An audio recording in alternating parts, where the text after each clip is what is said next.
આજે તો આપણા હાથમાં થોકડીયું લાગતી આખો વ્લોગ જોવો તો ખબર પડશે જય શ્રી રામ ડાયરા ને દોસ્તારો બધા બેહી ગયા હતા ને બાકીના બધા જમવા વઈ ગયા લાઈન તો જોવો સાહેબ હજી 11 જ વાગ્યા છે ને એવડી મોટી લાઈન લે આ ભાઈએ વળી હેનો ગેટઅપ લીધો હાલો ઈ તો તમને આગળ ખબર પડી જાય પણ આજે તો સાંસ્કૃતિક કાર્યક્રમ અને તમે જે આ જોઈ રહ્યા છો ને એ બધી લાઇટિંગ તમે જાઓ થોડું ખરખો બતાવો જોઈ લ્યો આવી રીતે કાક લાઇટિંગ ઉપર જવાની બાકી ખબર નહીં હુકમ પણ માંડવા નખાઈ ગયા હતા ભાઈ કોકના લગન લાગે છે આપણે તો હું હોય જમીન હાલતા કાર્યક્રમ ચાલુ થઈ ગયો છે એટલે હું થોડોક ડિસ્ટર્બ નહીં કરું તમે પેલા નિહાળી લ્યો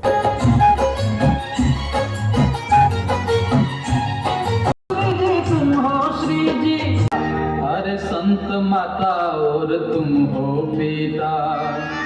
ऐसा माँ बाप कहाँ એટલે આ સાધુ બાવા કેમ અહીંયા આટા મારે છે હવે આની પાસેથી તો આશીર્વાદ કેમ લેવા આ તો ડુપ્લિકેટ વાળા પછી મને ખબર પડી કે સાધુ શ્રી કપડા પહેરવા આવ્યા તો આપણા કેમેરા ચાલુ હવે આ પ્રજાતિ એવી છે ને કે જ્યાં સુધી બેઠી રહી ને ત્યાં સુધી સારું કહેવાય બાકી હું કામ આવું કહું છું એ જૂના જે મારા પહેલેથી જે બ્લોગ જોવે છે ને એને ખબર અને તમારે પણ જાણવું હોય ને તો નીચે લાલ કલરનું સબસ્ક્રાઇબ નું બટન દેશે દબાઈ દેજો ફટાફટ અને આપણી એક જ જણની ફેમિલી ઓલમોસ્ટ થવા જેવી છે તો ફટાફટ દબાઈ દેજો બાકીનું કન્ટિન્યુ કાલે કરશું સારું હાલો